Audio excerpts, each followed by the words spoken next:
Mais uma vez aqui, né? A gente, Roberto. E hoje a gente recebendo aqui, rapaz, um grande baiano que conhece profundamente de liderança, de gestão, uma pessoa que tem um trabalho profundo nessa área de treinamento, nas organizações públicas, privadas, né? Que conhece bem a definição de carreira, orientar os profissionais no caminho de buscar o sucesso. Uma pessoa que tem realmente um trabalho muito grande com grandes empresas e escritor, com livros publicados, muitas palestras pelo Brasil todo. Marcelo, eu vou dizer assim, da geração dele, é o consultor mais brilhante de carreira que eu conheço. E ele atua aqui e nos mercados no Brasil todo. É uma pena que a gente não tenha tantas empresas aqui com o tamanho, né, do que ele consegue entregar, principalmente aos times. Eu tive a honra de ver ele começar. Eu conheço muito o pai dele, muito meu amigo. Também conheço. Esse pois é. Acho que a Bahia toda conhece. A Bahia toda conhece. A Bahia conhece. E é muito grato pelo trabalho que ele fez como deputado, ex-deputado. Mas o que eu quero aqui registrar é que ele tem um ferramental que instrumentaliza diversos gestores a crescer na carreira. Isso é que é importante. Ou seja, ele pega você, coloca uma caixa de ferramentas, competências, habilidades. Cresça, meu amigo. Fazendo isso para empresários e para muitos colaboradores de grandes empresas no Brasil. E fazendo com que as instituições melhorem no seu desempenho e cada um profissionalmente. Seja bem-vindo, meu amigo Fábio Rocha. Ô, Fábio, que satisfação ter você aqui com a gente, viu, hoje. A satisfação é minha, quero dizer que, antes de mais nada, é uma emoção grande estar aqui nessa casa, que é uma referência, jornalismo da comunicação, a Tribuna da Bahia. Um grande abraço ao presidente Walter. Já parabenizar vocês, eu já assisti vários programas, e vocês conseguem ter profundidade, leveza, emoção. Não tem como a gente não se emocionar quando a gente fala da nossa vida, da nossa carreira, quando a gente recupera na memória, Roberto, esses encontros. Eu lhe conheci como candidato a prefeito Lauro de Freitas, um jovem também, né? Cheio de sonhos. Cheio de sonhos e de cabelo. Talentoso, sempre muito talentoso. E Marcelo, a gente se identificou muito desde cedo, né? E a gente teve a oportunidade de se encontrar e se reencontrar várias vezes.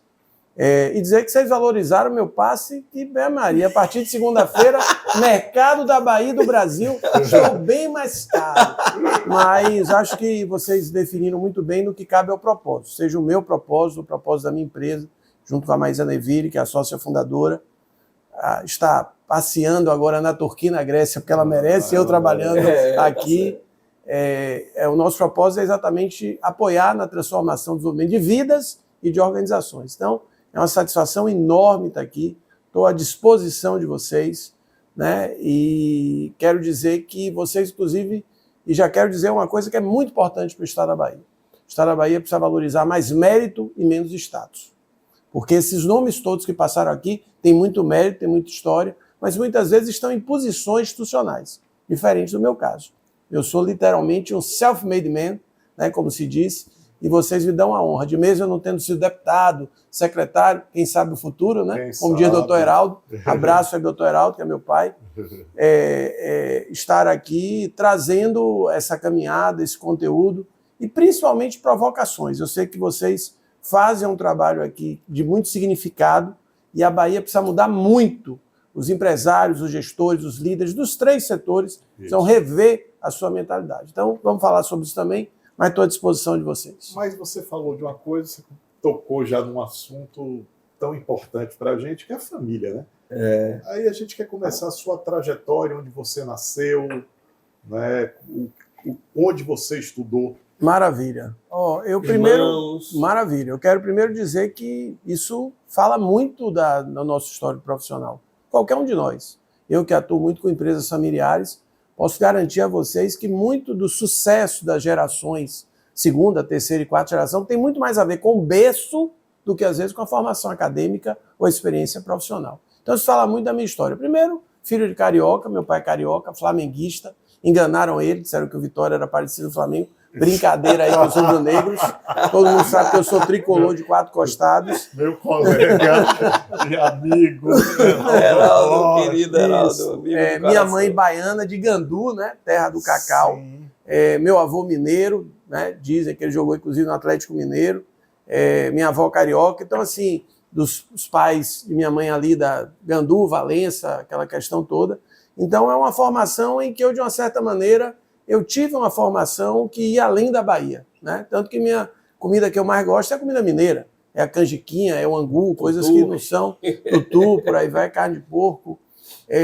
Então, acho que isso já diz um pouco dessa ideia do que eu sempre quis, eu realmente muito cedo, ainda como estudante de administração, quis ser consultor e professor e viajar Brasil afora, conhecer organizações. Aqui? Sou soteropolitano, nascido no famoso Hospital Espanhol, né? 1972, 2 de maio, taurino, atualmente, com meu brinco, 52 aninhos, 35 de cara e 27 de performance, brincando um pouquinho. Né? Aproveitando aqui a leveza do... Então, eu sou nascido aqui. Meu histórico escolar também fala muito sobre o que eu faço, sobre como eu sou.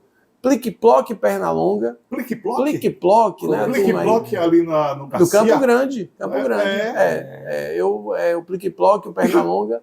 Minha esposa estudou lá. Toda vez que eu passo por lá, Maria Tereza deve ter sido sua colega, porque ela é de 72. Então, bem capaz. Não sei nem se existe ainda. Pernalonga existe. O Plique-Ploque existe. E aí, por que essas escolas... Perto do Colégio 2 de Julho, Perfeito. do lado do Pernalonga continua na Pituba, no mesmo lugar. É outra estrutura, mas continua no mesmo lugar. E isso tem a ver também, porque eram escolas pequenas, menores, que de uma certa forma a gente tinha ali um atendimento, uma supervisão. Claro, bem focado naquela faixa etária. O susto que eu tomo é quando eu vou para os maristas, eu entro os maristas na 2ª série primária e vou até o vestibular. Os maristas também me ajudou muito na minha formação, tá? É uma formação muito ligada à disciplina, à fé, à religiosidade, à pontualidade, uma série de aspectos, a ideia de convivência com grupo, as gincanas, né? As Olimpíadas. Uma formação cidadã muito forte. Perfeito. Muito... Isso eu acho que é uma coisa que as escolas são atentas, porque a gente tem hoje uma crise nas novas gerações de valores, a gente tem uma crise ligada à hierarquia, a gente tem uma crise de respeitar cabelos brancos, não que as novas gerações não tenham muito a oferecer. E aí, de uma certa forma, sou pai de Maria Clara, menina linda de 14 anos, segundo ela, quer ser arquiteta e não sei se morar na Itália ou viver um pouco a Itália. Mas aí você fez Plique-Ploque... Plique-Ploque, Pernalonga, Marista. E aí, pronto. Fax. Aí, assim, eu estava predestinado, eu tenho uma irmã Karine, né, doutora Karine aí, referência na área trabalhista, previdenciário, terceiro setor. Tenho mais 2 irmãos também, Eduardo e Mariana, Karine é mais ou menos a minha faixa etária, Eduardo e Mariana mais novos. A Fax chega para mim de uma forma muito interessante, porque eu estava predestinado para ser agrônomo. Porque, de uma certa forma, a família de minha mãe fazendeira de cacau, ninguém tinha formação de agrônomo, já estava ali mais ou menos desenhado que eu seria, né, aquele que ajudaria tecnicamente, que traria um pouco de gestão. E ao comprar ali o Guia do Estudante, que eu também não sei se existe mais, eu leio sobre administração e me identifico. Tem a ver com um dos temas que eu trabalho, que é carreira. É porque você também queria ser um engenheiro para tentar fazer a gestão na verdade, assim, das fazendas? Na verdade, eu ia ser o agrônomo para exatamente ajudar, trazendo aí seria uma técnica o que se chamava, né, uma profissionalização, uma modernização, né, tocado pelo meu tio e padrinho Alberto Roseira. E aí, de uma certa forma, havia esse desenho e eu passava as férias, né? Eu acho que essa é uma coisa muito legal da minha infância. Brotas era um bairro onde a gente, inclusive, caçava.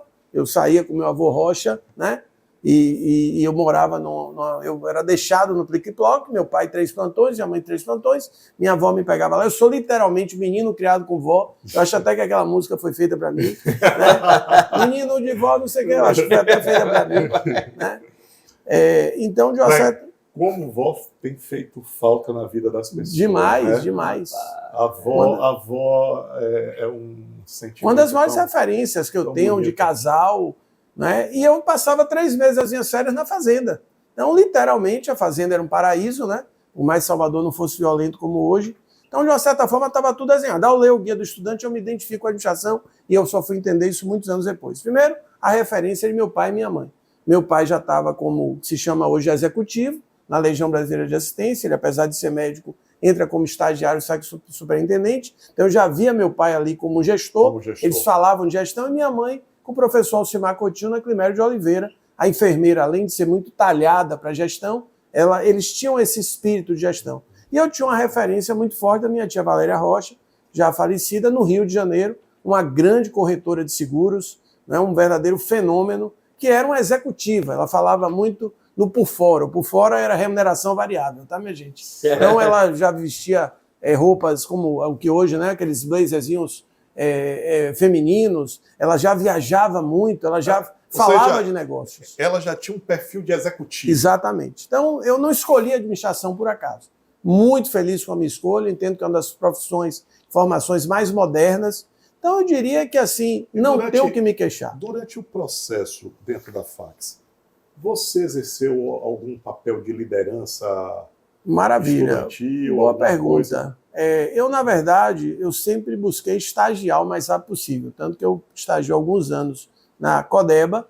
Minha primeira líder, inclusive, foi uma mulher. Eu já tive essa sorte. As mulheres nos ensinam muito. Itamar, Trindade.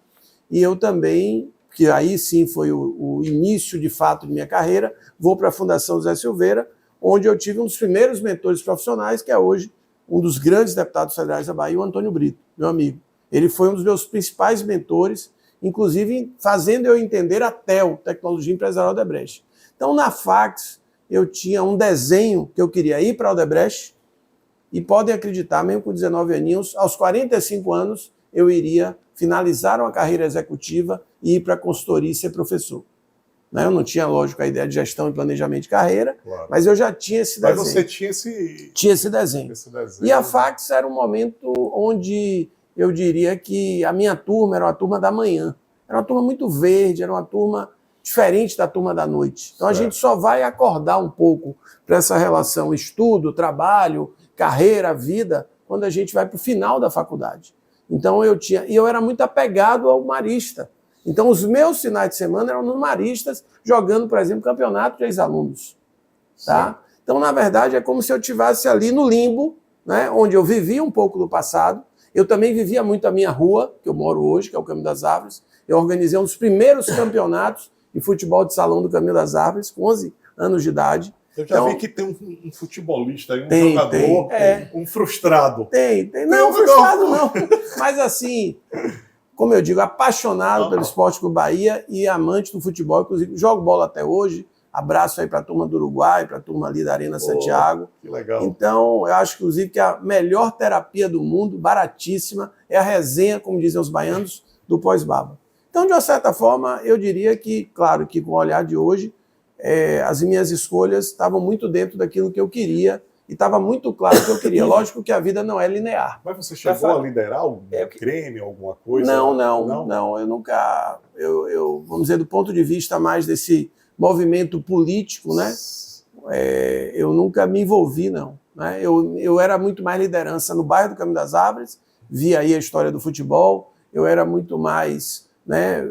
as atividades que a gente tinha daquele grupo de amigos humoristas, cada um tinha ido para a faculdade, mas na Fax não. Na Fax o que eu fiz foi concorrer para orador, mas a eleição é à noite, né? Hoje é inclusive dos meus clientes, Lino, né, que venceu a eleição para mim, e eu me lembro, um amigo meu, xará meu, disse, pô, Fábio, você vai para a eleição de noite onde só tem a turma dos caras, você acha que você vai ganhar? Eu achava, porque na eleição a gente sempre acha que vai ganhar. Então foi a única coisa que eu diria que foi assim de maior destaque do ponto de vista desse aspecto. Só uma coisa desse negócio, todo mundo acha que vai ganhar. Eu tenho uma tese. Eu tenho uma tese que toda cidade, antes do dia da eleição, tem a sua população multiplicada por 5. Porque se somar o voto de todo mundo, que todo mundo planeja, aí depois ela volta. Depois que é apurado o voto, a população volta ao seu lugar de novo, ao seu número. Uma vez perguntando ao meu sogro, né? Aí eu disse, mas vem cá, esse cara não tem chance nenhuma. Ele falou assim, você é louco? Você quer ganhar o inimigo? Todo candidato acha que vai ganhar a eleição. Essa aqui é a beleza Você conhece algum candidato que não acha que vai ganhar? Tenho vivido isso bastante, porque na pandemia, ao ir trabalhar em casa, o doutor Heraldo vendo eu atuar, lá é uma das minhas atividades é a mentoria, e ele diz, eu faço isso. Eu fiz, não, isso aqui você não faz, não. Não, eu oriento hoje o filho do prefeito que me apoiou.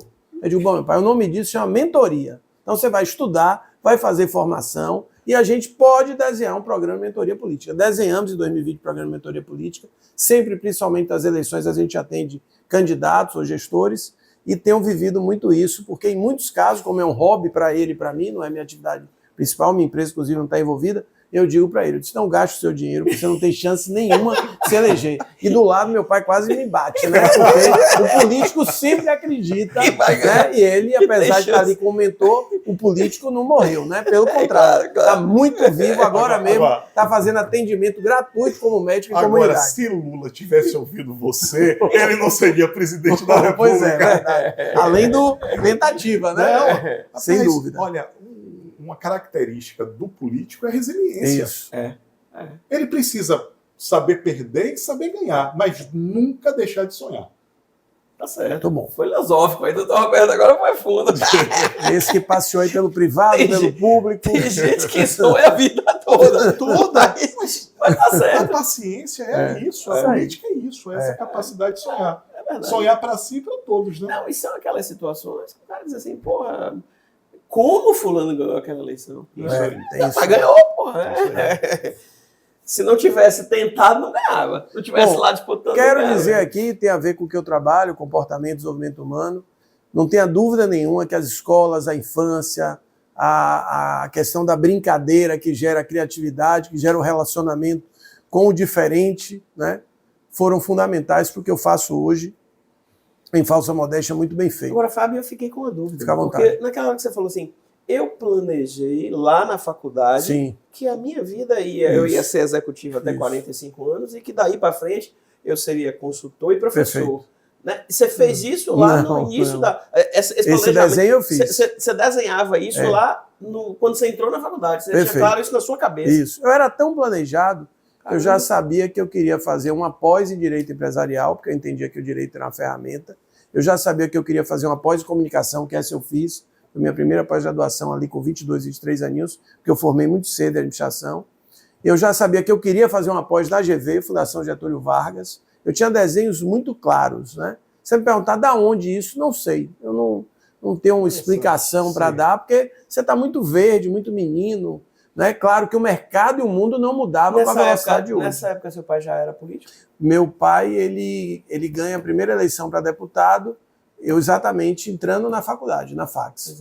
Mas a política vivia muito... Não teve eu, na verdade, nisso, assim, eu diria que eu tive uma clareza muito grande, e com todo o orgulho que eu tenho no meu pai, por tudo que ele fez, tudo que ele faz até hoje, que eu queria ter minha marca própria. Eu acho que esse foi um elemento, foi um pilar da minha história. Eu queria ter, eu não queria, como aqui na Bahia, como um filho de fulano de tal. Nada contra. Mas eu tive uma mudança radical, porque na tentativa de ir para o Odebrecht, eu vou para a Fundação Zé Silveira, doutor Norberto era executivo, presidente do conselho, não me lembro bem, e Antônio Brito vai ser meu líder. E eu vou para uma área que não existia na administração, que hoje existe, que é o terceiro setor. As organizações não governamentais, chamadas hoje, como diz minha irmã, as OSCs, Organizações da Sociedade Civil, que a gente trabalhou tanto, você como prefeito e secretário de Estado. Foi a primeira pessoa que me levou à ideia de desenvolvimento do terceiro setor. E de líderes comunitários que vocês trabalhavam muito bem. Isso. Aí ele trouxe o projeto junto com a TIM. A TIM. Que na época era Maxitel, não era TIM Maxitel, depois era TIM. Mas tinha TIM Comunidade Líder. TIM. Premiado pela revista Exame no guia, que na época chamava premiado na revista Exame Nacional. Junto. Premiado. Junto, projeto premiado. Fizemos Hilário de Freitas, ele já prefeito, e depois ele como secretário de Estado, Trabalho e Ação Social, secretaria que muda muito de nome, eu acho que era esse o nome. Isso. E a gente faz isso em Ilhéus, Feira e Nordestina. Uma vez eu ia para Nordestina. Não tinha nada lá. Pois é, formar a gente pegou líderes comunitários e gestores de organizações governamentais para que eles pudessem estar mais preparados e qualificados para parcerias com o público e com o privado. Realmente, na época, era uma coisa que não existia. Tudo aquilo que eu vivi não existia. Isso é 1988.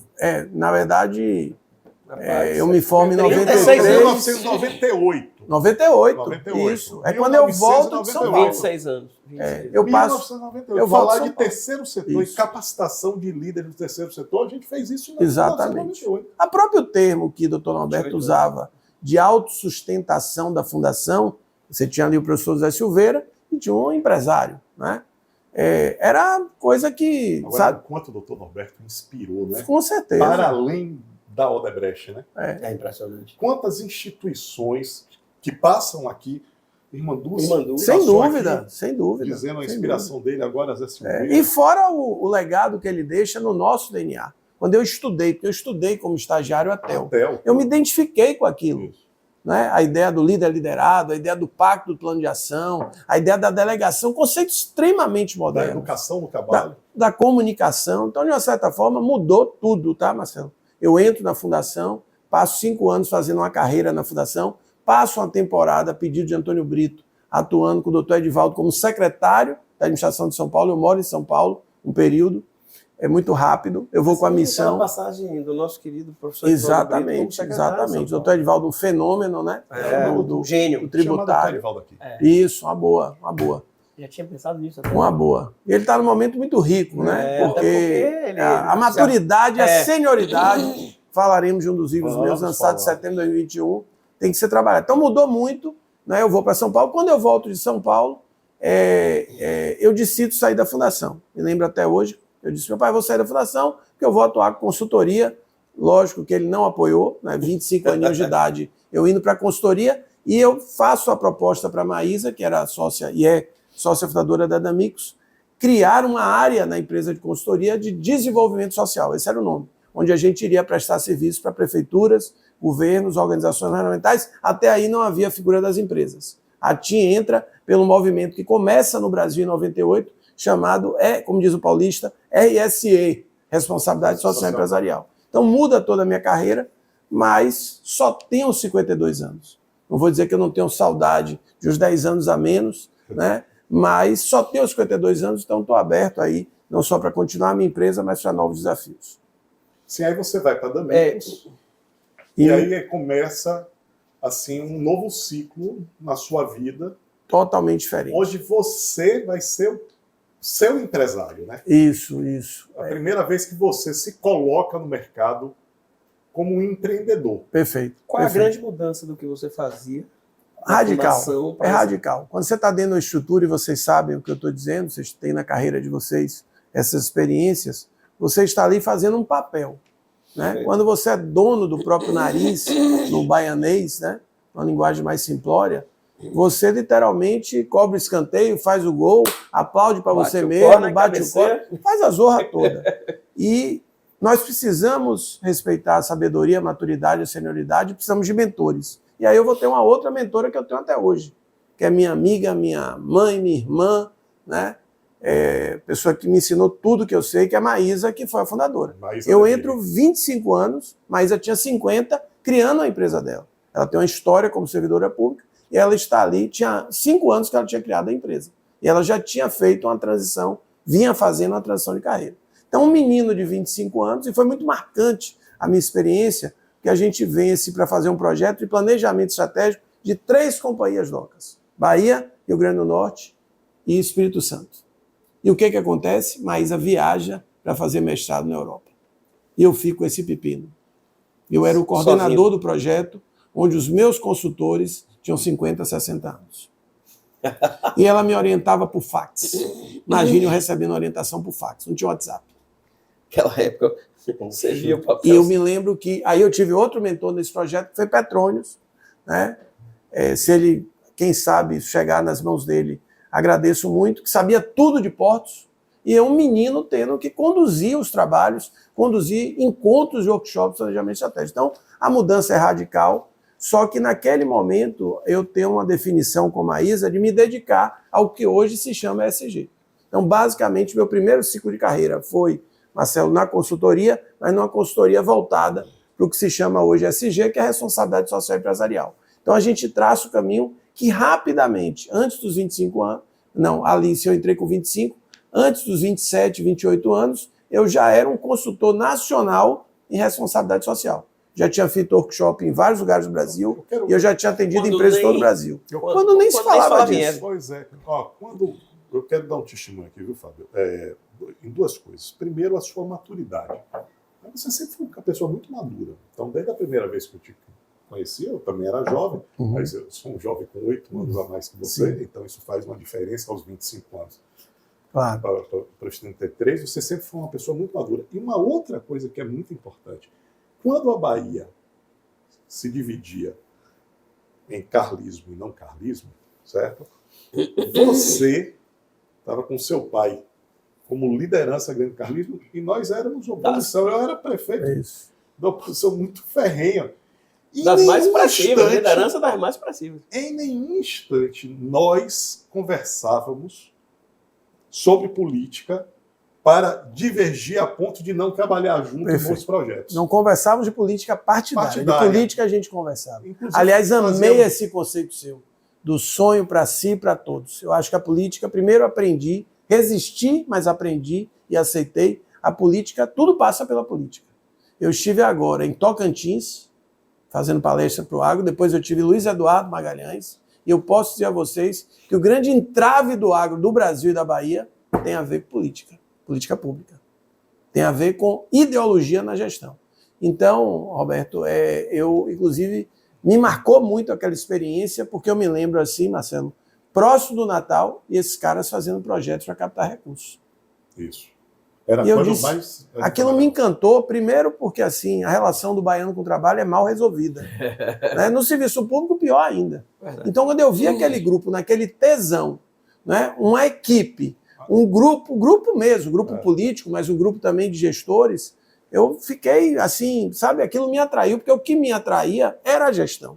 Eu adoro a política, mas o que me atrai é a gestão. Eu me identifico muito menos por questões, se você... Aí eu vou exagerar um pouquinho, se você é Bahia ou Vitória, aí é difícil. Né? Mas, na verdade, se você é do lado A ou lado B, mas me identifico muito com filosofia de gestão e o propósito. Resultado, né? Execução e resultado. A gente tinha um banco de projetos. A gente fazia projetos. Eu lembro como se fosse hoje. Até $5 mil, $50 mil, 150. A gente tinha um banco de projetos.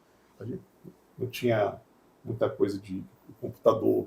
Eram poucos. A gente tinha lá Edmundo, faleceu. Perfeito, lembro de Edmundo. Edmundo. A gente tinha lá os tubozinhos de PVC e os projetos dentro, catalogado, porque Leão lá, deputado, ligava e dizia, olha, tem isso aqui. Aí pega o projeto, tamanho tal, entregava lá. Final do ano era o momento em que a gente conseguia aportar lá em Lauro muita coisa. E posso dizer também um outro elemento que me atraiu muito e marcou muito naquela época, e foi muito rápida, que é, como eu digo, o pragmatismo, se ensina ou não. Essa é outra coisa também que a gente precisa mudar na Bahia. Vamos fazer, blá, blá, blá, e o cara depois esquece. Não, Roberto, vamos fazer o quê? Vamos fazer isso, vamos fazer assim, vamos fazer assado, isso aqui eu não posso fazer. Né? Então, além dessa cultura de profissionalização, de gestão, né, de ser profissional naquilo que faz, e aí a minha passagem de São Paulo me marcou muito. Você perguntar as coisas que mais eu aprendi em São Paulo, entregar cartão. Né? O paulista ele nem olha para você, não dá nem bom dia, ele já entrega o cartão. Ele já faz marketing pessoal, já faz network, ele tem foco no negócio. E a outra coisa era um grupo, né, e particularmente o Roberto, que eu convivi mais, extremamente pragmático. Então, essas experiências vão moldando o ser humano, mais do que o homem, no sentido profissional. Fábio, eu ouvi essa semana de um líder de gestão pública, de um setor público. Perfeito. E aí ele dizendo, né, para mim, assim, rapaz, é impressionante o funcionalismo público. Porque chega um gestor novo, é muito comum que aconteça isso. Não é só o problema da Bahia, não. Porque na Bahia tem um plus, mas de uma forma geral no Brasil. Então, chega um gestor novo e chega lá e diz, olha, a partir de hoje é assim, os horários mudam, né? Perfeito. Aí diz que o funcionário público olha assim, diz, rapaz, qual é desse cara? Pô, esse cara daqui a um ano, daqui a 8 meses ele está fora, ele está pensando que ele vai mudar a minha vida. Não vai, não. Eu já tenho o meu horário de entrar, de sair. A hora que eu Isso se chama cultura organizacional, viu? Pois é. Então, você está falando de um tema aí dos mais importantes do mundo da gestão, que é cultura organizacional. Pois é, então falta... Não estou falando da Bahia especificamente, mas eu estou falando do funcionalismo público brasileiro. Dizem até, não sei se é verdade, eu quero lhe ouvir, Isso veio dos portugueses. Uhum. É muita burocracia, é pouco resultado, é falta de compromisso, né? É carreira isso? Claro, Isso é lógico, carreira? Isso tudo a ver, tudo a ver. Olha, cultura organizacional, cultura é a alma da organização. Esqueçam se é pública, se é privada, se é familiar, se é capital aberto. E a cultura não tem empate, é igual a eleição, já que a gente está falando disso. A cultura está ali, e segundo a frase, uma das frases mais fortes de Peter Drucker, a cultura engole a estratégia no café da manhã. Café da manhã. E o que acontece com qualquer organização, principalmente de culturas fortes? Eu posso falar aqui de empresas familiares e posso falar do serviço público. Ela não é conhecida, mapeada, hoje já existem ferramentas científicas para eu dizer a cultura atual, que a cultura vigente é essa, a cultura que eu preciso é essa, que é desejada, e como intervir nisso. E qual é o caminho para percorrer para chegar lá? E não há gestão da cultura. Imaginem que nós temos aqui uma alma, graças a Deus, e a gente não gerencia a nossa alma. Fábio, eu posso gerenciar minha alma? Claro, eu fico com vocês aqui até meia-noite. Então eu sei que eu amo falar sobre o meu trabalho, falar sobre as minhas ideias, contagiar pessoas ou provocar pessoas. Como é que eu gerencio isso a meu favor? A mesma coisa é a cultura. A empresa precisa conhecer, precisa gerenciar a seu favor. E eu fico, usando aqui as palavras difíceis de Dona Dileia, que é minha mãe, estupefato como as empresas não conhecem e não gerenciam a sua cultura a seu favor. Porque eu posso, por exemplo, Marcelo, lhe respondendo, buscar naquele espírito de servir que está no servidor público algo a favor e mostrar para ele que realmente eu que cheguei estou de passagem, mas eles vão construir um legado e eles, inclusive, têm uma carreira para tocar. E você é prova disso, e você conhece também pessoas que deram certo no serviço público, independente de partido. Perfeito. Pelo contrário, trabalharam em vários grupos. Perfeito. Então eles cuidaram da carreira. Então, cultura organizacional, carreira e liderança. Pronto. Agora, eu queria botar esse componente. Eu vejo assim, Marcelo, que o funcionalismo, quem é funcionário público, tem uma vocação. Cabe ao líder trazer aquela pessoa a se encontrar de novo com o propósito dela. Então, ninguém entra no serviço público porque quer um salário, porque não é lá que está o salário. O salário está no mercado privado. Sem dúvida. Grande parte que vai para lá deseja estabilidade e vocação, porque ele vai buscar algo em que ele acredita ser bom, porque ele precisa ser bom para passar no teste. Então, quando ele se encontra com isso, mas com o passar do tempo, ele não encontra lideranças que trabalham a cultura do Estado. Não encontram valorização e reconhecimento, esse é outro elemento fundamental nas organizações. As pesquisas mundiais sobre engajamento são terrorismo. É como se as organizações fossem um barco de 10 pessoas, onde 2 remam a favor, 2 remam contra e 6, fortinho igual a mim, né, estão olhando. Então, como é que você reverte um quadro desse? E no serviço público piora, porque ele vai tendo frustrações. E vou dizer uma coisa assim, muito interessante sobre isso. A gente criou um Estado de comando e controle que se hipertrofiou frente ao cidadão, ao contribuinte, ao empresário. Então, o que é que nós fizemos? Para a gente se proteger, ao contrário, não foi o Estado que criou, o Estado, através da política, criou a burocracia. A burocracia, ela ficou sendo algo em que você limita a força do Estado.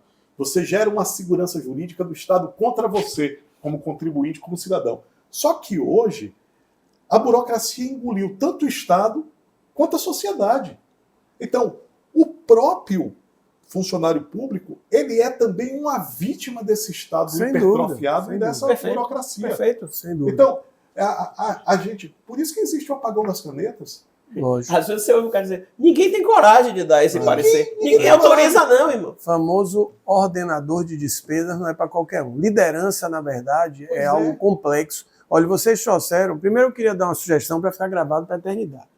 Vocês têm que ter o momento lúdico depois da gravação do podcast. Marcar pegar quem sabe ali, Boteco do França, ou coisa, até deve ser patrocinador, França patrocina, para a gente depois, meio-dia, né, tomar uma, porque eu já vi que é assunto para, né, daqui a pouco acabe e a gente nem começou. Né? Eu vou querer hoje, o rapaz perguntou, o senhor está vindo pela primeira vez? Eu digo, meu amigo, eu acho que é a primeira e talvez última, porque cada dia eles entrevistam a pessoa diferente. Não que eu não possa voltar, mas assim, vocês em poucos minutos trouxeram conceitos riquíssimos que têm a ver com minha vida profissional de momento. Cultura organizacional, tá? Essa é uma questão fundamental. Imagine, fica à vontade. Eu quero fazer uma pergunta.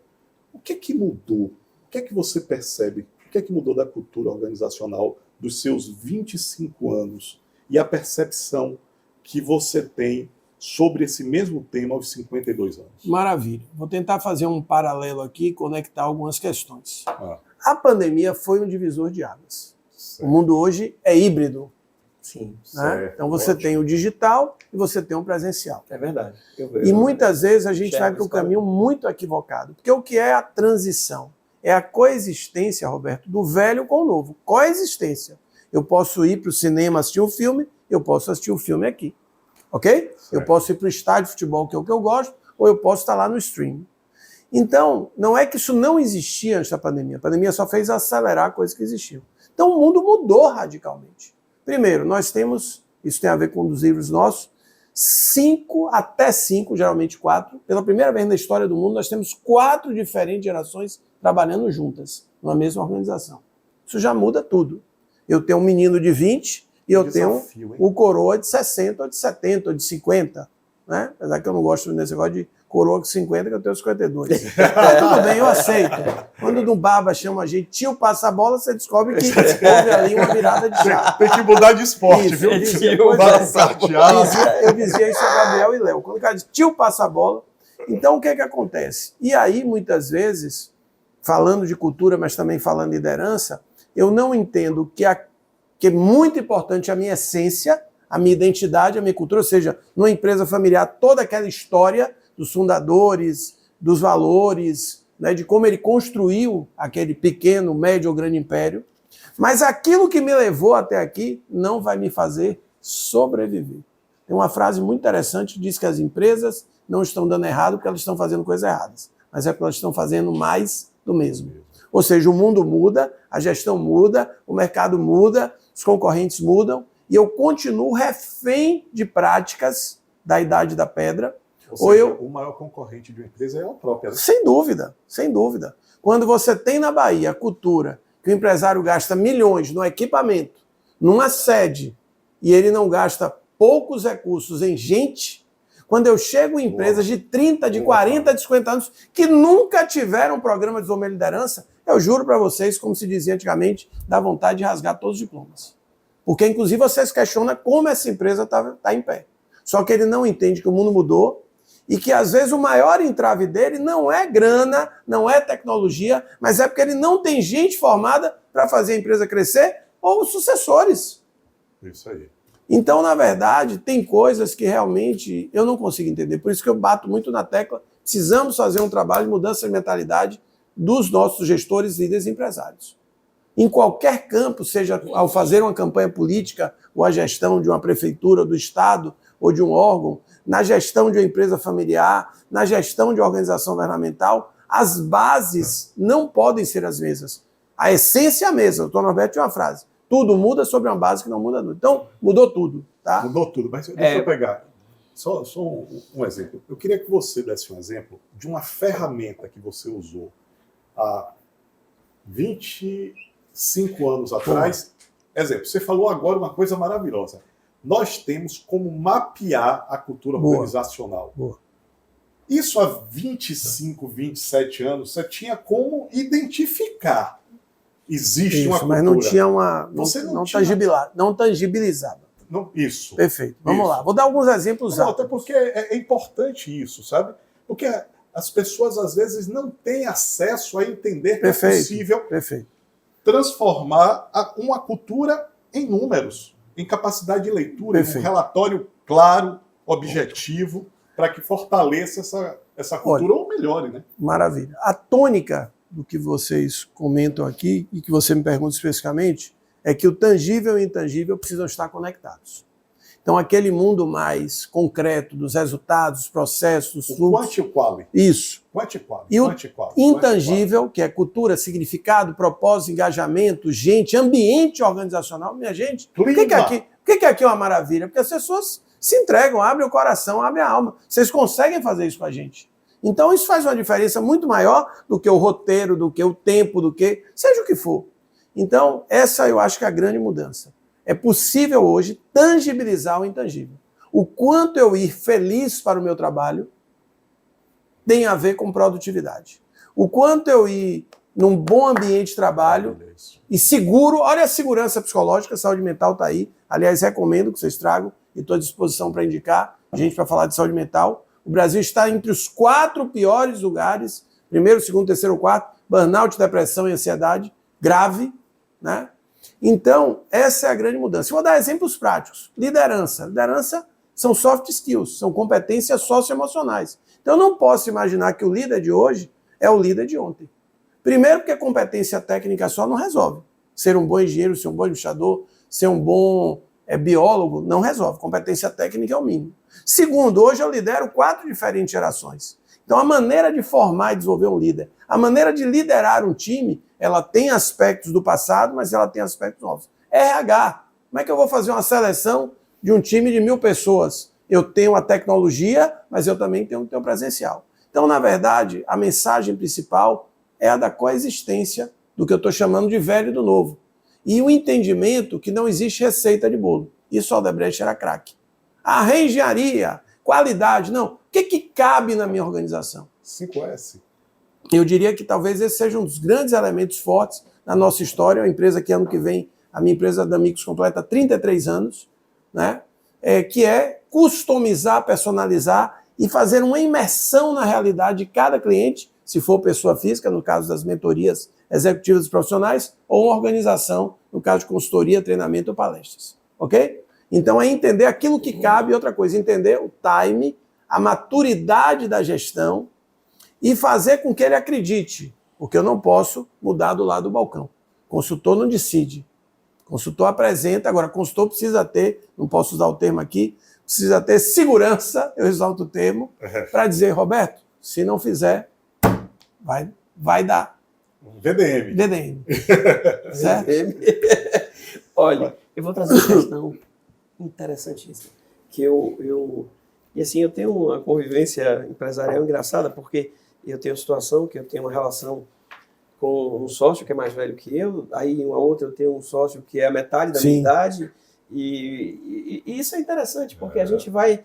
Então, por exemplo, uma situação que aconteceu essa semana, que eu acho que deve estar acontecendo em muitos lugares, em muitas empresas. Eu faço uma redação de alguma coisa, minha formação é jurídica, de gestão empresarial e tal, e eu faço uma determinada redação, e esse meu sócio, que inclusive é meu genro, tem 31 anos, é engenheiro, muito inteligente, né? E aí ele faz um trabalho em cima do meu texto e da minha resposta, que era uma... E aí eu disse, rapaz, como é que você fez isso? Foi você que fez isso? Ele falou assim, foi. Aí eu falei, não é possível. Ele falou assim, eu usei inteligência artificial. Isso aí. Rapaz, aí eu me deparei numa situação, eu falei, bom, tá bom, eu disse, falta um pouco do humano aqui, mas não tá errado. Aí eu disse, porra, show de exemplo. Vamos lá. Então, perfeito. Essa é a realidade de hoje. Perfeito. E você trouxe 2 coisas fantásticas. Primeiro, sociedade. Sociedade é mais difícil que casamento. Nós, às vezes, não escolhemos o sócio pelo perfil, nós não entendemos a clareza de papéis é importante para minimizar conflitos. Eu não entendo que eu preciso ter um sócio similar em valores, mas diferentes competências.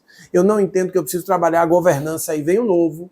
Então eu não posso pensar na sociedade, vamos ficar juntos o resto da vida. Eu tenho que pensar que alguém amanhã pode sair. Eu tenho que pensar que eu tenho que trazer um novo investidor. Isso é um tema que as empresas familiares, principalmente, tantas outras, precisam acordar. E você trouxe aí esse híbrido, onde o que eu percebo? Eu tenho clientes que às vezes eu cobro para eles postarem no LinkedIn, fazerem artigos, e o cara me manda um texto que está na cara que não tem a digital dele. É aquele texto que qualquer um, igual você lê, você diz, esse é um texto que não foi um ser humano que produziu. Cabe numa construtora, numa padaria, horrível. Numa farmácia. Aí eu disse, meu irmão, tá lindo e maravilhoso, mas tá uma porcaria, porque só faltou você.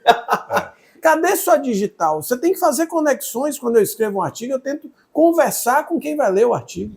Então, é exatamente essa combinação. Eu posso, se vou escrever um artigo sobre o agro, liderança, cultura, seja o que for, eu faço a pesquisa usando a inteligência artificial. Mas na hora da redação, da definição do objetivo do artigo, do escopo, tem que ter minha digital. O que eu vejo que tem a ver com a minha história, com minhas crenças e por aí vai? Agora eu me lembrei. Era uma proposta. Era uma proposta bem complexa. Uma proposta para uma empresa que tinha lá umas 8 páginas e que tinha detalhes, assim, que eram... Aí, ao mesmo tempo, tinham detalhes técnicos que dependiam de engenharia e de raciocínio lógico e outros detalhes que dependiam de você argumentar. Marcelo, vai chegar. É importante você falar isso, porque as pessoas precisam entender que do outro lado vai ter também alguém que entende inteligência artificial e vai perceber que aquilo ali não é feito por você. Aí o que você eu disse? Vai detectar. Eu disse, ó, como indícios, está ótimo.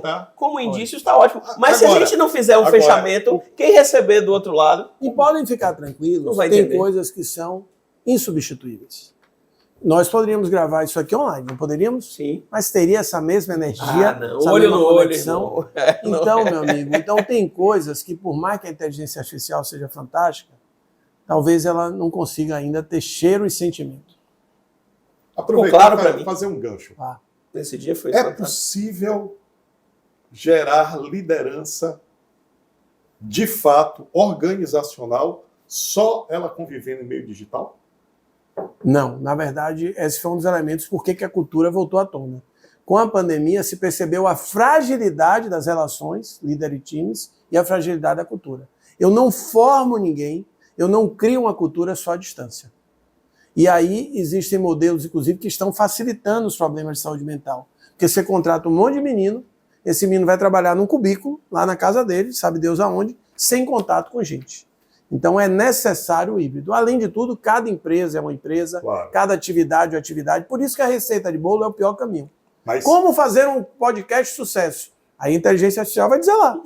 Aí você diz, não, mas peraí, nosso podcast é Roberto, é Marcelo, que história tem esses caras? Vai estar lá na tribuna, e tem a cultura da Bahia, e que objetivo a gente tem. Então, receita de bolo, não é? Na verdade, não é que você não possa e não deva usar a tecnologia, pelo contrário. Não é? Mas, assim, o próprio conceito de digital, olha um tema interessante, transformação digital das organizações. A transformação digital é muito mais a transformação da cultura e do mindset, do modelo mental das pessoas, do que a tecnologia. A tecnologia é um meio. Senioridade. A turma mais coroa tem horror à tecnologia, tem resistência. Mentira. Muitas vezes eles têm resistência ao novo. É por isso que a gente chama de mindset da longevidade. Não é só fazendo um gancho, pronto, aproveitando. Agora, Vamos lá. O que é longevidade? Maravilha. Bom, muito rapidamente, né, não só porque eu tenho 52 anos, mas eu tenho 77. Longevidade? Longevidade é um termo criado por um gerontólogo, Alexandre Kalash, onde uma coisa é a vida longeva. Você ter qualidade de vida o máximo que puder. A longevidade é você se permitir ser produtivo o máximo que puder. Então, assim, não dá para imaginar não dá para imaginar o doutor Heraldo hoje com 82 anos, parado sem fazer nada. Só que para você continuar produtivo, você precisa trabalhar isso. Você precisa trabalhar a sua saúde, sua qualidade de vida, mas você precisa se reinventar o tempo todo. Você precisa entender que a senioridade é uma coisa que joga a seu favor. Quando eu sento numa reunião com a empresa, pelo cabelo branco tem que ter alguma vantagem. Quando eu faço uma primeira sessão de mentoria com o executivo, cabelo branco tem que ter alguma vantagem. Então a longevidade casa primeiro com esse conceito da diversidade geracional. Claro. Se eu não tenho diverso, eu não tenho riqueza, se eu não trabalho algo que pode ser conflito, sinergia. Segundo, como é que eu planejo minha carreira a curto, médio e longo prazo? Como é que eu penso os meus ciclos de carreira? Como é que hoje, com 20 anos, eu olho para os meus 80, não está claro para mim o que é os 80, mas está claro para mim o que eu não quero aos meus 80, e eu entendo que minhas decisões de curto prazo podem decidir, sequelar, como se diz na área médica, todo o meu futuro. Decisões pessoais podem acabar com a minha vida profissional, decisões profissionais podem acabar com a minha vida pessoal, tá? Então, de uma certa forma, a longevidade primeiro, estamos vivendo muito cada vez mais. Os 60 anos não é mais a idade da aposentadoria. Os 40 de antigamente, claro, né? Não tem. Meu pai está hoje de manhã fazendo atendimento médico, tem evento político segunda-feira. Então, assim, se ele ficar uma semana sem fazer nada, é depressão na certa. Reverendo Celso Dourado, 93 anos, candidato a vice-prefeito no interior da Bahia. Rapaz. Anda de cavalo. Que era o que foi o diretor 2 de julho. Cabeça. Então, o drive, antigamente, era o seguinte: você formava numa coisa, entrava numa organização e morria ali. O drive que você tem no início da carreira, ele vai ter que ser trocado, revisto N vezes. E o que é, Fábio, multicarreiras? Multicarreiras são as carreiras paralelas. No meu caso, por exemplo, eu sou consultor, sou mentor, sou palestrante, sou professor de pós-graduação, só que aqui há uma sinergia e integração. Às vezes não, você tem carreiras completamente diferentes. O cara é político, né, e é empresário. Isso. A questão é como ele gerencia isso, que papéis ele tem, né, perceber que a dinâmica é diferente, evitar misturas que possam ser negativas. Dizem que agora, durante a vida da pessoa, ela pode ter 4, 5 carreiras. Né? Se nós, da nossa geração... Já tivemos essa transformação. Isso. Isso. Você que é multi-empresário. Vocês... Você é multi-empresário. Pois é. Não, meu pai falou assim. Meu pai disse, não, ele é empresário. Eu disse, olha, eu sei que ele é do mundo do direito. Ele falou, não, empresário, é rico, não sei o que, eu falo logo assim. Eu disse, não, beleza, então vamos falar de gestão. Mas é isso aí. Carreiras paralelas, multicarreiras, carreira nômade. A ideia é que a carreira internacional não é morar em outro país, mas é atuar internacionalmente. Eu atendo alguns executivos de carreira internacional que nunca moraram em outro país, mas eles têm uma formação e uma carreira onde eles têm experiências no mundo todo na área de atuação deles. Então, de uma certa forma, tudo isso não são conceitos que não existiam. Você falou de uma coisa que me incomoda, comando e controle. Comando e controle, para mim, nunca deu certo, mas nós tínhamos e temos até hoje. Hoje eu preciso ter, não as relações de poder, mas o poder das relações. Então, nós estamos falando que esses aspectos mais intangíveis o sucesso de organização passa por um tripé: estratégia, liderança e cultura. Falamos sobre isso aqui o tempo todo, talvez tenha faltado estratégia, entre aspas. Tá? Perfeito. Então, é o intangível que faz uma organização ter sucesso, é o intangível que faz um ser humano ser feliz e ter sucesso. Eu estou lendo livros e recomendo para todo mundo. 5 linguagens do amor e tuas razões, minhas razões. Ou seja, me melhorar como pessoa, como pai, é meu maior desafio hoje, ser o melhor pai para Maria Clara. Eu estou trabalhando também a minha carreira, o meu profissional, eu estou trabalhando o meu futuro. Eu acho, Fábio, e aí vai às vezes a gente vai para a prática e às vezes você chega num bairro simples, num lugar assim que você nunca imaginou, e aí você vê ali um cantinho que tem um restaurante e que todo dia aquilo está lotado, sim, que as pessoas procuram aquilo, disputam o espaço. Sim. E aí você vê um outro que foi pensado, planejado, idealizado, fez um investimento extraordinário e ficou vazio e não deu certo. Né? Então isso tem muito a ver com... A pessoa fazer a diferença. A pessoa fazer a diferença. É o que você gente disse, é o que faz diferença.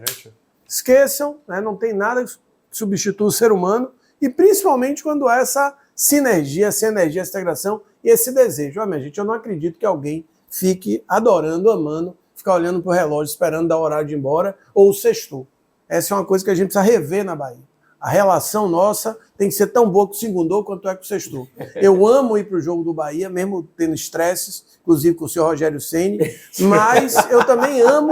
Segunda-feira eu tenho uma agenda semana que vem maravilhosa, 2 palestras, 2 workshops, passei 2 semanas viajando, fazendo palestra para o agro, conhecendo um mundo maravilhoso do agro mais de perto. Então, assim, a gente precisa ter uma relação ok com a educação, com o trabalho, não só com o lazer. Olha, deixa eu fazer uma pergunta, aproveitar aqui esse tripé que se falou, cultura, liderança, a gente passou muito por isso. Eu queria falar um pouquinho sobre estratégia. Uma das coisas que me preocupa, eu queria perceber o seu olhar, é que cada vez mais a gente tem organizações internacionais no nosso cotidiano. Perfeito. Nós crescemos com organizações nacionais, familiares, brasileiras. E hoje, quando você entra no shopping, você tem as grandes marcas, são marcas internacionais. Uhum. Quando você pega na área de serviço... Grande colocação. Você tem marcas internacionais. Culturas completamente diferentes. Culturas diferentes, mas que você precisa, né, se ver dentro dessas organizações. O que é que você pode deixar de mensagem para que você, como colaborador futuro dessas organizações, você se prepare para esse mundo, que é um mundo completamente diferente, onde o seu currículo vai para inteligência artificial, não vai mais para uma pessoa. Antigamente ligava assim, você conhece fulano? Mas ainda tem o conhece, viu? Sim. Olha o híbrido aí. Os grandes executivos, conselheiros, ainda são muito mais indicados do que achados no LinkedIn. Sim, mas concordo. Mas isso está lá no ar. Não, é um 0000. Isso, está lá. Vamos lá. Como é que a gente primeiro dá um exemplo local do que você falou. Luiz Eduardo Magalhães, 109 mil habitantes aproximadamente, oeste da Bahia, temos lá 20 multinacionais. Então, a chave disso é o global e o local. Eu preciso ter um olhar e uma leitura global, mas eu preciso olhar para o local. O local não é só geográfico. O local é o meu segmento, é a minha história. Eu gosto muito dos trabalhos de carreira, fazer um trabalho assim, vamos olhar para dentro depois de olhar para fora. Vamos imaginar que eu fosse fazer isso com vocês dois. Né? Não vou perguntar aqui a idade de vocês dois, mas eu vou dizer, ó, quantos anos de vida produtiva vocês querem ter ou imaginam ter. Não quer dizer que vai fazer a mesma coisa.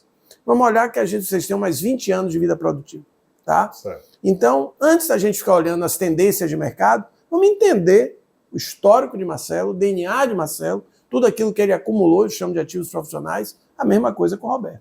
Ao fazer esse freio de arrumação, tecnicamente a gente chama de releitura profissional, o mapeamento de ativos profissionais, aí a gente vai olhar para frente. Aí eu olho para as oportunidades e alternativas de carreira, para o mercado, para o que vai estar acontecendo nos próximos anos, não como futurologia, né? Mas como algo, tem uma frase que é muito legal, o futuro não é previsto, mas pode ser preparado.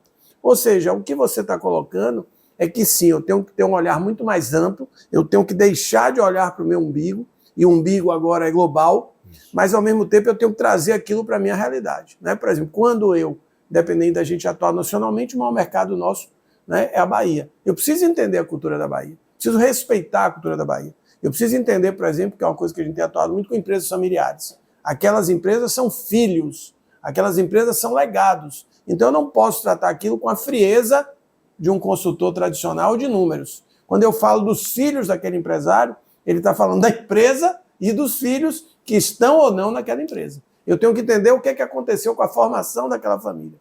Então, na verdade, Roberto, é um pouco isso. É muito mais difícil, muito mais complexo. É uma equação, acho que não existe, né? Você que é engenheiro, é uma equação de 10º grau. São muitas variáveis onde eu tenho que pensar em tudo isso, né? E fora os imprevistos. Pode ser uma coisa que mudou a minha vida, eu espero para melhor. 2021, este livro, foi lançado em setembro de 2021, poderia ser em memória da minha parte. Eu fiquei 16 dias entubado, não sei se vocês souberam, 16 dias entubado de Covid em 2021, 33 no hospital, 56 para poder voltar à minha atividade normal, saí do hospital, não mexi um dedo, e eu estava numa condição, aquela expressão horrorosa médica, ligaram para meu pai e disseram, ó, não temos mais o que fazer. Meu Deus. Né? Então, assim, a gente tem que entender que por isso que as mulheres estão matando a pau. Tenho muita preocupação com os homens. Apesar de amar as mulheres, se apaixonar pelas mulheres, eu entendo que os homens pararam no tempo. Não sabem lidar com suas emoções. Quem fala muito bem sobre isso, a doutora Maiara Liberato. Né?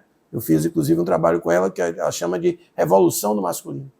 Então, o que acontece? Essa complexidade de olhar para a organização além da frieza dos números, ou da sede, ou dos processos, ou da tecnologia, olhar para a gente, para a energia, para o ambiente, como você falou do restaurante, a mesma coisa para a nossa carreira. Primeiro, entender que não existe vida e carreira. Existe vida que a carreira está ali dentro. Né? E segundo, um olhar de longo prazo e um olhar que é onde a gente busque se preparar para minimizar as ameaças e para estar mais pronto para aproveitar as oportunidades. O famoso SWOT do planejamento estratégico é isso. Forças e fraquezas, eu olho para dentro, oportunidades e ameaças, eu olho para fora. Então, sem dúvida nenhuma, os desafios são muito maiores e, muitas vezes, falando de novas gerações, me preocupa muito. Fragilidade emocional. Não saber lidar com frustrações. Achar que tudo é fácil, achar que tudo é para ontem. Vocês construíram carreiras belíssimas, vocês sabem do que eu estou dizendo. Constância, foco, disciplina. É melhor ser Cristiano Ronaldo do que ser Neymar.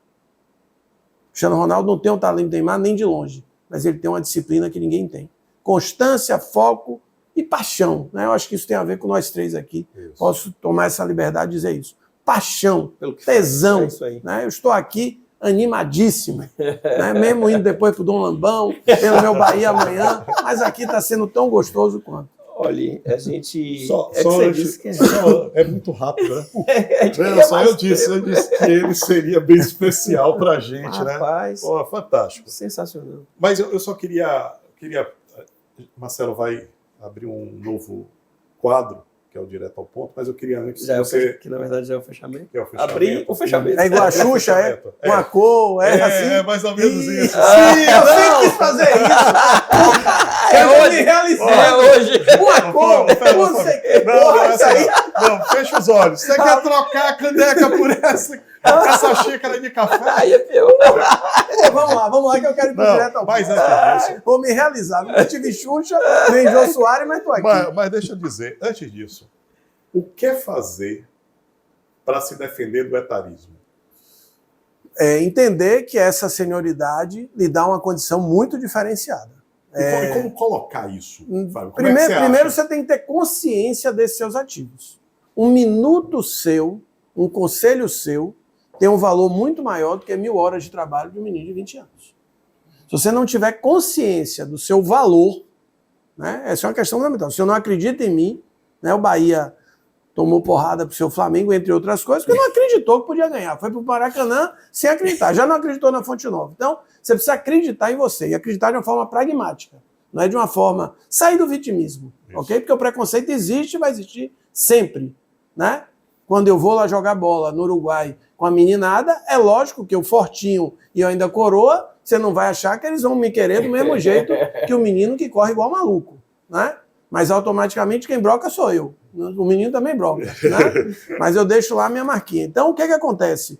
Então você tem que ter consciência. Você tem que ter consciência e se posicionar.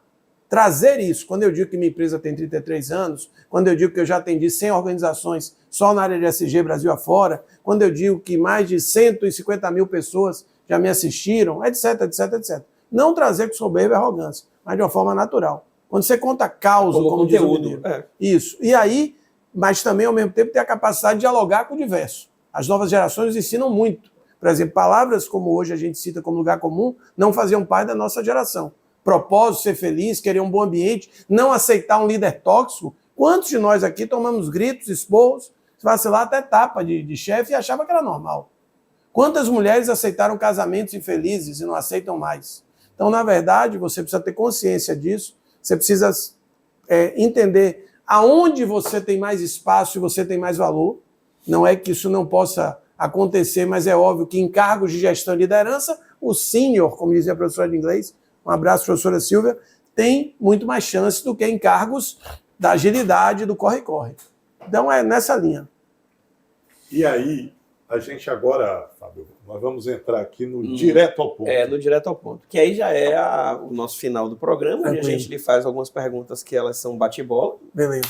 Adoro bate-bola. Papufo. Mas antes, Roberto vai lhe dar uma lembrança, um presentinho simples, mas que é uma lembrança para você lembrar da gente na hora que você tiver... Obrigadão. Obrigadão. Personalizado. Agora adorei o nome, porque esse nome sem querer...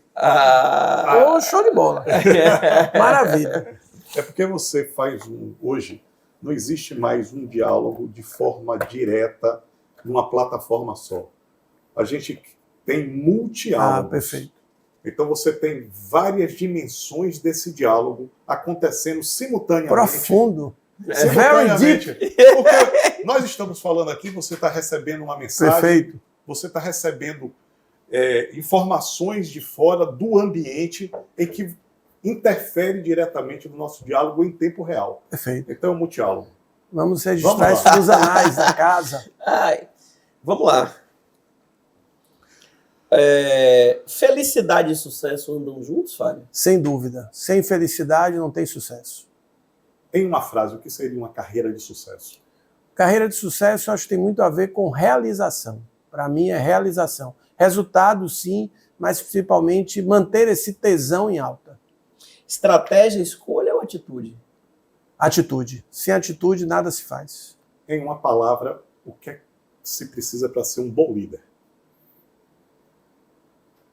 Autoconhecimento. Qual o seu maior desafio profissional até hoje? Rapaz... A resposta do direto ao ponto seria não sei, porque eu tenho tantos desafios e tive tantos, mas talvez um dos maiores desafios tenha sido o Parque Social. Convidado a Dona Rosário Magalhães para a gente praticamente tirar uma instituição do zero e criar hoje uma referência em empreendedorismo social. Convite da Dona Rosário e convite do próprio Semineto. Um esporte. Futebol, sem dúvida. Uma meta de vida ainda. Ser o melhor pai. Rotina. Amo o cotidiano. Rotina não, gosto de dinâmica, mas amo o cotidiano. Qual é o seu lugar para você ficar off? Cinema. E sua maior inspiração? Meu pai, minha mãe, meus avós, eu estou na minha família e minha filha. Uma saudade, uma grande saudade. Minha mãe. Como é que você se enxerga daqui a 10 anos? Eu me enxergo em carreiras como conselheiro, eu me enxergo um ser humano melhor, me enxergo também aberto a desafios executivos, acho que estou num momento muito propício, e com minha empresa voando cada vez mais, dependendo menos de mim. Qual o ingrediente indispensável para você estar sempre motivado? Eu amo o que faço. Eu acredito na capacidade, nos talentos que Deus me deu, de poder, de fato, transformar vidas e organizações. Eu acho que ontem eu recebi mensagem de uma cliente, onde ela dizia, me chamou de anjo da guarda profissional 3 vezes. Eu uso essa expressão, mas ela me chamou. Então eu acredito, de fato, que cada palestra, cada atividade minha é um divisor de águas para quem teve a oportunidade de conviver. O que é que você diria a você quando você tinha 25 anos? Que ninguém lhe disse, mas que você gostaria de deixar para a pessoa que tem 25 anos. Sem dúvida nenhuma, primeiro, faça aquilo que você ama, né? Olhe para dentro antes de olhar para fora. E segundo, fundamental um planejamento e gestão de carreira integrado à vida pessoal. Eu acho que esse é o maior desafio do momento. Equilibrar, e equilíbrio é uma falácia, harmonia entre vida pessoal e profissional. Bom, para finalizar... Faltou uma pergunta importante, qual é seu time? Bahia! E para finalizar, que mensagem você gostaria de deixar para todos os nossos telespectadores do YouTube, ouvintes do Spotify, né? O que você acha que... Você ainda tem muito a produzir na sua vida, mas se você hoje tivesse que deixar uma mensagem... Maravilha. Fruto da sua experiência, dessa sua vida de 52 anos, de tudo. Qual é a mensagem que você deixaria? Maravilha. Eu me permitiria ir uma mensagem além de mim, né? Claro que tem a ver comigo, porque eu acredito nisso. Acho que a Bahia pode ser muito melhor, né? Eu, apesar de ser muito crítico com alguns comportamentos do baiano de forma geral, mas eu sou muito orgulho de ser baiano, acredito muito na minha terra, e a Bahia pode ser muito melhor. Isso depende muito da atividade privada, depende que a gente saia da zona de conforto, que a gente não seja tão passivo. Tem grandes exemplos aí hoje do Carlos Falcão, do Paulo Cavalcante, tantos outros. E precisamos fazer essa terra, de fato, ser o que ela merece ser. Né? Quando eu vou em outros estados, né, eu vejo quanto a gente tem aqui de riqueza, de potencial, né, e precisamos mexer, de fato, com a relação nossa com a educação e trabalho. Não é só a ferramenta, né? É mudar essa relação com a educação e trabalho. Isso passa muito pela área privada e passa também por uma coisa difícil. Eu sou exemplo de alguém que resiste a isso, que é os bons homens e as boas mulheres vão para a área pública e para a política. Política precisa de gente boa. Isso aí. Craque.